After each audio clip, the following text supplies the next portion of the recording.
Welcome to குரிக் family members. உங்களுக்காக நான் ஒரு 4 அப்டேட் கொண்டு வந்திருக்கேன்.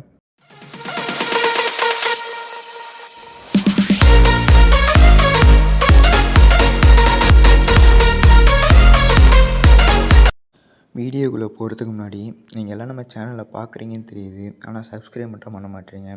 ப்ளீஸ் டூ சப்ஸ்கிரைப் பண்ணிவிட்டு பாருங்கள். இந்த வீடியோவில் ஏதாவது குறை இருந்துச்சுன்னா அதை கமெண்ட் செக்ஷனில் தாராளமாக வந்து சொல்லுங்கள். ஃபஸ்ட்டு அப்டேட் என்னென்னா, இப்போ நடந்துகிட்ருக்கிற சாம்பியன்ஸ் ட்ராஃபிலேருந்து இந்தியா அணி ஃபஸ்ட் அணியாக குவாலிஃபை ஆனாங்க.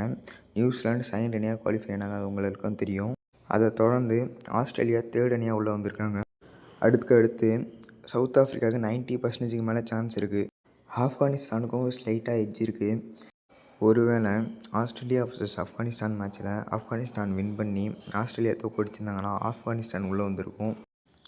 Due to rain issues Afghanistan வெளியேறிட்டாங்க. ஒருவேளை சவுத் ஆஃப்ரிக்கா ஓரளவு மட்டமாக தோட்டாங்கன்னா ஆப்கானிஸ்தான் உள்ள வரதுக்கு வாய்ப்பு இருக்குது. ஆனால் எனக்கு தெரிஞ்சு இதுக்கு வாய்ப்பு இல்லை.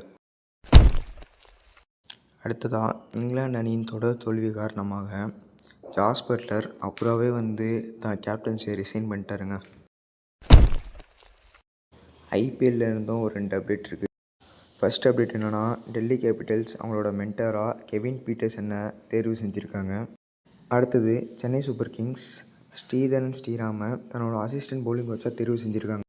இவர் இதுக்கு முன்னாடி ஆர்சிபியில் ஒர்க் பண்ணாங்கிறது ஒரு குறிப்பிடத்தக்கது.